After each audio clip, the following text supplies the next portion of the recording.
ವೇದಿಕೆ ಮೇಲೆ ಇರುವ ಹಿರಿಯರಾದಂತಹ ದೇಶಪಾಂಡೆ ಅವರೇ, ಹಾಗೆ ನಮ್ಮ ಕಾರ್ಯಾಧ್ಯಕ್ಷರಾದ ಸಲೀಂ ಅಹಮದ್ ಅವರೇ, ಹಾಗೇನೆ ನಮ್ಮೆಲ್ಲರ ಹೆಚ್ಚಿನ ಹಿರಿಯ ನಾಯಕರಾದ ವೀರಪ್ಪ ಮೊಯ್ಲಿ ಅವರೇ, ಇಲ್ಲಿನ ಜಿಲ್ಲಾ ಉಸ್ತುವಾರಿ ಸಚಿವರಾದ ದಿನೇಶ್ ಗುಂಡೂರಾವ್ ಅವರೇ, ಹಾಗೇನೆ ನಮ್ಮ ಗೃಹ ಸಚಿವರು ಹಿಂದಿನ ಮಾಜಿ ಮುಖ್ಯಮಂತ್ರಿಗಳಾದ ಸಹೋದರ ಪರಮೇಶ್ ಅವರೇ, ವೇದಿಕೆಯಲ್ಲಿರುವಂತಹ ಎಐಸಿಸಿ ಕಾರ್ಯದರ್ಶಿ ಸಂದೀಪ್ ಅವರೇ, ಈ ಭಾಗದ ಹಿರಿಯ ಮುಖಂಡರು ಹೋರಾಟಗಾರರು ಆದಂತ ನಮ್ಮ ಬಂಟ್ವಾಳದ ಹುಲಿಯ ಅನಿಸಿಕೊಂಡಂತ ನಮ್ಮ ರಮಾನಾಥ ರೈ ಅವರೇ,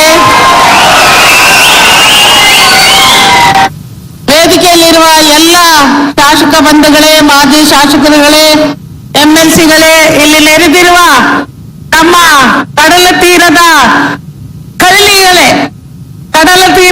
ಕಲಿಗಳೇ, ಹೋರಾಟದ ಕಲಿಗಳೇ,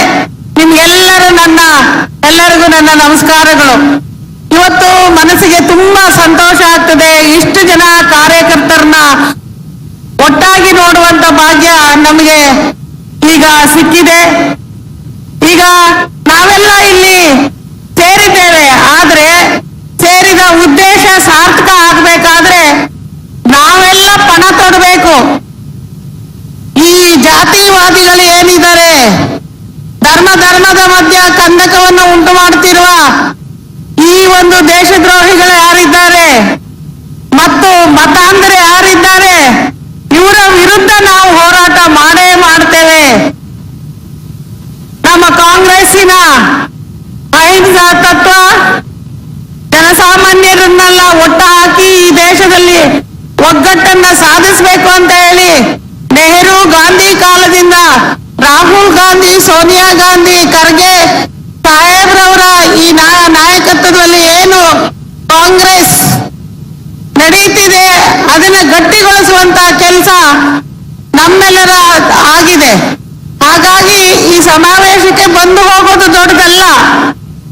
ಈಗ ಬಂದಾಗ ನಾವೊಂದು ಆತ್ಮಸಾಕ್ಷಿಯನ್ನ ಮನಸ್ಸಲ್ಲಿ ಇಟ್ಕೊಂಡು ನಮ್ಮ ಕರ್ತವ್ಯ ಇದು, ನಮ್ಮ ಕ್ಷೇತ್ರದಲ್ಲಿ ಕಾಂಗ್ರೆಸ್ ಅನ್ನ ಕಟ್ಟಬೇಕು.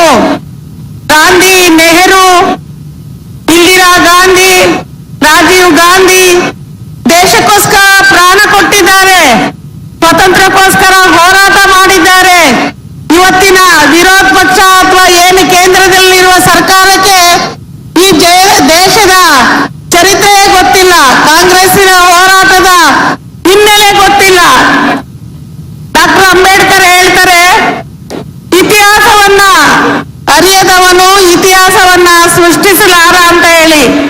ಇಂದಿನ ಈ ಇತಿಹಾಸವನ್ನೇ ಮರೆತು ನಾವೇ ಶ್ರೇಷ್ಠ, ನಮ್ಮದೇ ಇತಿಹಾಸ ಈ ದೇಶದಲ್ಲಿ ಉಳಿಬೇಕು ಅಂತ ಏನು ಮೌಢ್ಯತನದಿಂದ ನಡೆಯುತ್ತಿದ್ದಾರೆ ಈ ಕೇಂದ್ರ ಸರ್ಕಾರದ ಮುಖಂಡರಾಗ್ಲಿ, ಮೋದಿ ಅವರಾಗ್ಲಿ, ಅವರಿಗೆ ಬುದ್ಧಿ ಕಲಿಸುವ ಕೆಲಸವನ್ನ ಮುಂದಿನ ಚುನಾವಣೆಯಲ್ಲಿ ನಾವು ಮಾಡಬೇಕಾಗುತ್ತೆ. ನಮ್ಮ ರಾಜ್ಯದಲ್ಲಿ ಕಾಂಗ್ರೆಸ್ ಅಧಿಕಾರಕ್ಕೆ ತಂದಂತ ನಮ್ಮೆಲ್ಲ ಕಾರ್ಯಕರ್ತ ಬಂಧುಗಳಿಗೆ, ಕಾಂಗ್ರೆಸ್ಗೆ ಮತ ಹಾಕಿದ ಎಲ್ಲ ಬಡವ ಬಂಧುಗಳಿಗೆ ನಾವು ಕೃತಜ್ಞತೆಯನ್ನ ಸಲ್ಲಿಸೋಣ. ಆ ದೆಸೆಯಲ್ಲೇ ಬಡವರಿಗೆ ನಾವು 10 kg ಅಕ್ಕಿಯನ್ನ ಡಿಕ್ಲೇರ್ ಮಾಡಿದ್ವಿ. ಹಾಗೇನೆ ಹೆಣ್ಣು ಮಕ್ಕಳಿಗೆ ನಾವು ಶಕ್ತಿ ಯೋಜನೆ, ಗೃಹಲಕ್ಷ್ಮಿ ಯೋಜನೆಯನ್ನ ಜಾರಿಗೆ ತಂದಿದ್ದೇವೆ. ಈ ಗ್ಯಾರಂಟಿ ಯೋಜನೆಗಳನ್ನ ಅನೌನ್ಸ್ ಮಾಡಿದಾಗ ಬಿಜೆಪಿ ಅವರು ಆಡ್ಕೊಂಡ್ರು ಅಶೋಕಾದಿಯಾಗಿ, ಕಾಂಗ್ರೆಸ್ಸೇ ಗ್ಯಾರಂಟಿ ಇಲ್ಲ. ಎಲಿಬಿಲ್ಲಿದ ನಾಲಿಗೆ ರವಿ, ಸಿಟಿ ರವಿ, ಕಾಂಗ್ರೆಸ್ಸೇ ಗ್ಯಾರಂಟಿ ಇಲ್ಲ, ಯಾವ ಗ್ಯಾರಂಟಿ ಕೊಡ್ತಿದ್ದಾರೆ ಬಡವರಿಗೆ ಅಂತ ಹೇಳಿ. ಈಗ ನಾವು ಅವರೆಲ್ಲ ಪ್ರಶ್ನೆ ಮಾಡ್ಬೇಕಾಗತ್ತೆ, ಈಗ ಮೋದಿ ಗ್ಯಾರಂಟಿ ಅಂತ ಯಾಕೆ ಇವತ್ತು ಕಾರ್ಯಕ್ರಮಗಳನ್ನ ದಿನ ಚಾನೆಲ್ಗಳಲ್ಲಿ, ಟಿವಿಯಲ್ಲಿ ಅನೌನ್ಸ್ ಮಾಡ್ತಿದ್ದಾರೆ? ಅಷ್ಟು ಲಕ್ಷ ಜನಕ್ಕೆ ನಾವು ಆಹಾರ ಸೇವೆಯನ್ನು ಒದಗಿಸ್ತಿದ್ದೇವೆ, ಅಷ್ಟು ಜನರಿಗೆ, ಕೋಟಿ ಜನರಿಗೆ ಮನೆ ಕಟ್ಟಿಸ್ತಿದೀವಿ ಅಂತ. ನಿಮ್ಗೆ ಗೊತ್ತು, ಕರ್ನಾಟಕದಲ್ಲಿ 10 ವರ್ಷದಿಂದ ಒಂದೇ ಒಂದು ಸೈಟ್ ಅನ್ನ ಬಡವರಿಗೆ ಒಂದು ಪಂಚಾಯಿತಿ ಮಟ್ಟದಲ್ಲಿ ಕೊಡ್ಲಿಲ್ಲ, ಒಂದು ಮನೆಯನ್ನು ಕಟ್ಟಿಸ್ಕೊಟ್ಟಿಲ್ಲ. ಇವ್ರಿಗೆ ನಾಚಿಕೆ ಆಗಲ್ಲ ಈಗ ಹೇಳಲಿಕ್ಕೆ? ಈಗ ಯಾವ ಗ್ಯಾರಂಟಿ ಇವ್ರದ್ದು? ಯಾಕೆ ನಾವು 10 kg ಅಕ್ಕಿ ಅನೌನ್ಸ್ ಮಾಡಿದಾಗ ನಮಗೆ ಅಕ್ಕಿ ಸಾಕಾಗಲ್ಲ ಅಂತ ಕೇಂದ್ರ ಸರ್ಕಾರ ಬರ್ಲಿಲ್ಲ, ಅಕ್ಕಿ ಇಲ್ಲ ಅಂದ್ರು. ಇವಾಗ ನಾಚಿಕೆ ಇಲ್ದಲೆ ಬೀದಿ ಬೀದಿಯಲ್ಲಿ ಅಕ್ಕಿ ಇಟ್ಟು ಕೆಜಿಗೆ 29 ರೂಪಾಯಿ ಅಂತ ಮಾರ್ತಿದಾರಲ್ಲ, 30 ರೂಪಾಯಿ ಇರೋದನ್ನ ಇವ್ರಿಗೆ ಏನ್ ಹೇಳ್ಬೇಕಾಗುತ್ತೆ? ಇದು ಯಾವ ಗ್ಯಾರಂಟಿ? ಜನರನ್ನ ಮಂಕು ಮಾಡುವ ಕೆಲಸ, ಜನರಿಗೆ ಮೋಸ ಮಾಡುವ ಕೆಲಸ ಅಲ್ವಾ? ಯಾವ ಗ್ಯಾರಂಟಿ? ಯಾವ ಹಳ್ಳಿಲಿ ಕೆಲಸ ಆಗಿದೆ? ಏನಾಯ್ತು? ಈಗ ನಮ್ಮ ಲೋಕಸಭಾ ಕ್ಷೇತ್ರದಲ್ಲಿ ಶೋಭಾ ಕರಂದ್ಲಾಜೆ ಏನ್ ಮಾಡಿದ್ದಾರೆ ಅಂತ ಹೇಳ್ಬೇಕಲ್ಲ.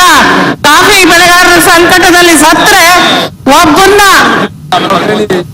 ಒಂದು ಸಾರಿ ಡೆಲಿಗೇಷನ್ ಡೆಲ್ಲಿ ಕರ್ಕೊಂಡು ಹೋಗಿ ಪ್ರಧಾನಮಂತ್ರಿಯನ್ನ ಭೇಟಿ ಮಾಡಿ ಈ ಬೆಳೆಗಾರರ ಸಂಕಟವನ್ನ ತೀರಿಸಲಿಕ್ಕೆ ಮುಂದಾಗ್ಲಿಲ್ಲ. ಮತ್ತೆ ಎಷ್ಟೋ ಜನರಿಗೆ ಇವತ್ತು ಕುಡಿಯಕ್ ನೀರಿಲ್ಲ. ಆ ಯೋಜನೆಗೆ ಅವ್ರು ಹಣ ಕೊಡ್ಬೋದಾಯ್ತು, ಅವರ ಅನುದಾನವನ್ನ ಎಲ್ಲೆಲ್ಲಿ ಕೊಟ್ಟಿದ್ದಾರೆ ಹೇಳಿ ನೋಡೋಣ. ಈ ಜಿಲ್ಲೆಯ ಸುತ್ತಮುತ್ತದಲ್ಲಿ ಎಲ್ಲಿ ಕೊಟ್ಟಿದ್ದಾರೆ ಹೇಳಿ ನೋಡೋಣ. ಏನು ಇಲ್ಲದೆ ಜನರನ್ನ ಒಂದು ರೀತಿ emotional blackmailing, Hindutva Hindutva Hindutva Hindutva ಈ ಧರ್ಮ ಮತ್ತು ದೇವರು ಇವ್ರೇನ್ ಗುತ್ತಿಗೆ ತಗೊಂಡಿದ್ದಾರ? ಏಜೆನ್ಸಿ ತಗೊಂಡಿದ್ದಾರ? ಇವ್ರು ಮಾತ್ರ ಯಾಕೆ ಎಲ್ಲ ಕಡೆ ಕೇಸರಿ ಬಾವುಟ ಹಾಕೊಂಡು ಜನರನ್ನ ಮಿಸ್ಲೀಡ್ ಮಾಡ್ತಿದ್ದಾರೆ ಅನ್ನೋದು ಬೇಕಲ್ಲ. ಯಾರು ಇವ್ರಿಗೆ ಏಜೆನ್ಸಿ ಕೊಟ್ಟಿದ್ದಾರೆ? ಯಾವ ಬಡವನಿಗೆ ದೇವರು ಬೇಕಾಗಿಲ್ಲ. ನಾವೆಲ್ಲ ಗಾಂಧಿ ರಾಮನ ಕಾಲದಿಂದನೂ ರಾಮ ಭಕ್ತರೇ ಆಗಿದ್ದವರು. ಮೋದಿ ರಾಮ ಭಕ್ತರಲ್ಲ ನಾವು. ಆ ಕಾಲದಿಂದಲೂ ಕಾಂಗ್ರೆಸ್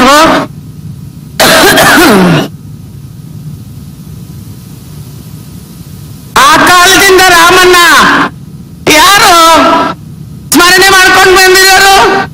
ನಮ್ಮ ಪ್ರತಿಯೊಂದು ಗಾಂಧಿಯವರ ಧರಣಿಯಲ್ಲಿ ಸತ್ಯಾಗ್ರಹದಲ್ಲಿ ರಾಮನ ಭಜನೆಯನ್ನ ಮಾಡ್ಕೊಂಡು ಬಂದ್ರು. ಇವತ್ತು ಇವರು ಹೊಸದಾಗಿ ಎಲ್ಲಿ ಜಾತ್ರೆ ಆಗ್ಲಿ, ಎಲ್ಲಿ ಪೂಜೆ ಆಗ್ಲಿ, ಇಲ್ಲಿ ಲಿಂಗೇಶ್ವರ ಜಾತ್ರೆ, ನಾನು ಇದೇನ್ ನೋಡ್ತಾ ಬಂದಪ್ಪ, ಎಲ್ಲಿ ನೋಡಿದ್ರು ಕೇಸರಿಮಯ. ಎಲ್ಲಿ ಒಂದು ಮಾವಿನ ತೋರಣ ಇಲ್ಲ, ಹಲಸಿನ ತೋರಣ ಇಲ್ಲ, ಒಂದು ಬಾಳೆ ಕಂಬ ಇಲ್ಲ. ಇದು ದೇವ್ರು ಒಪ್ತಾನ? ಬಟ್ಟೆ ಬಾವುಟ ಹಾಕ್ಸ್ಬಿಟ್ರೆ ದೇವ್ರು ಒಪ್ತಾನ? ದೇವರಿಗೆ ಬೇಕಾಗಿರೋದು ತಳಿರು ತೋರಣ, ವಿಳ್ಯದೆಲೆ. ಎಲ್ಲಿ ದೇವರಿಗೆ ಅದನ್ನ ಮಾಡ್ಲಿಕ್ಕೆ ಸಾಧ್ಯ ಆಗಿಲ್ಲ. ಇದು ಪುಕ್ಸಟ್ಟೆ ಸಿಗುತ್ತೆ ಅಂತ ಹೇಳಿ ಬಟ್ಟೆ ಹರಿದು ಹೊಲಿಸಿ ಎಲ್ಲ ಜಾತ್ರೆಯಲ್ಲಿ ಇವ್ರದೇ ಕಾಂಟ್ರಾಕ್ಟ್. ನನಗೆ ಹೆಮ್ಮೆ ಅನಿಸ್ತೆ. ನಿನ್ನೆ ನಮ್ಮಲ್ಲಿ ಆದಿಸುಬ್ರಹ್ಮಣ್ಯ ಜಾತ್ರೆ ಆಯ್ತು ಗೋಣಿಬೀಡ್ನಲ್ಲಿ. ಒಂದೇ ಒಂದು ಬಂಟಿಂಗ್ಸ್ ಎಲ್ಲೂ ಕಾಣಲಿಲ್ಲ. ಆ ಒಂದು ಕಮಿಟಿಯಲ್ಲಿ ಎಲ್ಲಾ ಪಕ್ಷದ ಮುಖಂಡರು ಇದ್ದಾರೆ. ನನಗೆ ಬಹಳ ಹೆಮ್ಮೆ ಅನ್ನಿಸ್ತು. ಆದ್ರೆ ಇಲ್ಲಿ ಎಲ್ಲ ನೋಡ್ಬಿಟ್ರೆ ನಮಗೆ ಆಶ್ಚರ್ಯ ಆಗ್ತದೆ. ಈ ಹಿಂದುತ್ವದ ಈ ಒಂದು ನಾಲಿಗೆಯನ್ನ ಎಲ್ಲಾ ಕಡೆ ಚಾಚಿ ಜನರನ್ನ ಎಮೋಷನಲಿ ಒಂದು ರೀತಿ ಅವ್ರನ್ನ ಎಮೋಷನಲಿ ಬ್ಲ್ಯಾಕ್ ಮೇಲ್ ಮಾಡ್ತಿದ್ದಾರೆ. ನಮ್ ಜನ ಅರ್ಥ ಮಾಡ್ಕೊಳ್ಬೇಕು.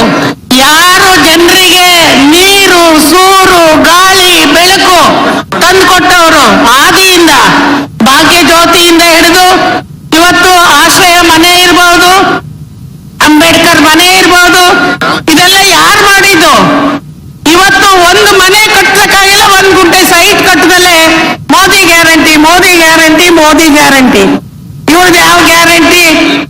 ನನಗೆ ಯಾರ ಪ್ರಶ್ನೆಯಲ್ಲಿ ಭಾವನಾ ಅನ್ನೋರು ಹೇಳ್ತಾ ಇದ್ರು, ಹಿಂದೆ ಇಂಡಿಯಾ ಶೈನಿಂಗ್ ಅಂತ ಬಿಜೆಪಿಯವರು ವಾಜಪೇಯಿ ಕಾಲದಲ್ಲಿ ಹೇಳಿದ್ರು.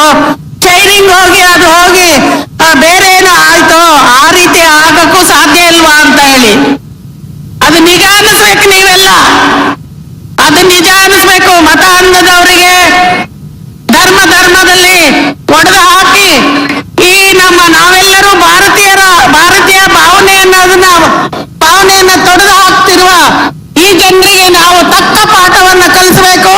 ಲೋಕಸಭಾ ಚುನಾವಣೆಗೆ ನೀವೆಲ್ಲರೂ ಸಿದ್ಧರಾಗಬೇಕು. ಗಾಂಧಿ, ನೆಹರು, ರಾಜೀವ್ ಗಾಂಧಿ, ಇಂದಿರಾ ಗಾಂಧಿ ಮತ್ತು ಇವತ್ತಿನ ನಮ್ಮ ಸೋನಿಯಾ ಗಾಂಧಿಯವರ ತ್ಯಾಗ, ಪಕ್ಷವನ್ನು ಕಟ್ಟಿದ ಒಂದು ಅವರ ಗಟ್ಟಿತನ, ಇದನ್ನೆಲ್ಲ ಗಮನದಲ್ಲಿ ಇಟ್ಕೊಳ್ಬೇಕು. ರಾಜ್ಯದಲ್ಲಿ ಸಿದ್ದರಾಮಯ್ಯ, DK ಶಿವಕುಮಾರ್ ಇವರ ಒಂದು ಸೇನೆ ಏನಿದೆ, ಕಾಂಗ್ರೆಸ್ KPCC ಸೇನೆ ವತಿಯಿಂದ ಕಾಂಗ್ರೆಸ್ ಕಟ್ಟುವ ಕೆಲಸ ಆಗ್ತಿದೆ. ಅದಕ್ಕೆಲ್ಲರೂ ಕೈ ಜೋಡಿಸ್ಬೇಕು, ಸಾಥ್ ಕೊಡ್ಬೇಕು, ಶಕ್ತಿ ತುಂಬಬೇಕು ಅಂತ ಹೇಳಿ ಕೇಳ್ಕೊಂಡು ನನ್ನ ಮಾತನ್ನ ಮುಗಿಸ್ತಾ ಇದ್ದೀನಿ. ನಮಸ್ಕಾರ. ನಮ್ಮ ರಾಮ ಯಾರು ಅಂದ್ರೆ ರಘುಪತಿ ರಾಘವ ರಾಜಾರಾಮ್ ಪತೀತ ಪಾವನ ಸೀತಾರಾಮ್. ಈಗ ಇವ್ರೇನ್ ಹೇಳ್ತಿದ್ದಾರೆ ಕೇಳಿ ನೋಡೋಣ. ಇವತ್ತಿಂದ ಇದು ರಘುಪತಿ ರಾಘವ ರಾಜಾರಾಮ್ ಪತೀತ ಪಾವನ ಸೀತಾರಾಮ್. ಇವತ್ತು ಈ ಹಿಂದುತ್ವದವ್ರು ಹೇಳ್ತಾ ಇದ್ದಾರ, ಆಗ ಗಾಂಧಿ ಭಜನೆಗೆ ಹೇಳಿಕೊಟ್ಟಂತ ರಾಮನ ಭಜನೆ ಇದು ನೆನ್ಸ್ಕೊಂಡ್ರೆ ಇವ್ರಿಗೆ ನಾಚಿಕೆ ಆಗ್ಬೇಕು. ದಯವಿಟ್ಟು ತಾವೆಲ್ಲ ಸಿದ್ಧರಾಗಿ ಹೋರಾಟ ಮಾಡಿ ಅಂತ ಹೇಳಿ ನನ್ನ ಮಾತನ್ನು ಮುಗಿಸ್ತೇನೆ. ನಮಸ್ಕಾರ. ಬಲೋ ಭಾರತ್ ಮಾತಾ ಕಿ, ಕಾಂಗ್ರೆಸ್ ಪಕ್ಷಕ್ಕೆ. Thank you madam. ನಮ್ಮ ಕಾರ್ಯಕ್ರಮದಲ್ಲಿ ಉತ್ತರ ಕನ್ನಡ ಜಿಲ್ಲೆಯ ಉಸ್ತುವಾರಿಗಳು ಮೀನುಗಾರಿಕಾ ಸಚಿವರು ಆಗಿರ್ತಕ್ಕಂಥ ಮಾಂಕಾಳ ವೈದ್ಯರವರು ಕಾರ್ಯಕ್ರಮದಲ್ಲಿ ಉಪಸ್ಥಿತಿದ್ದಾರೆ. ತಮಗೆ ಸ್ವಾಗತವನ್ನ ಬಯಸ್ತೇವೆ ಸರ್.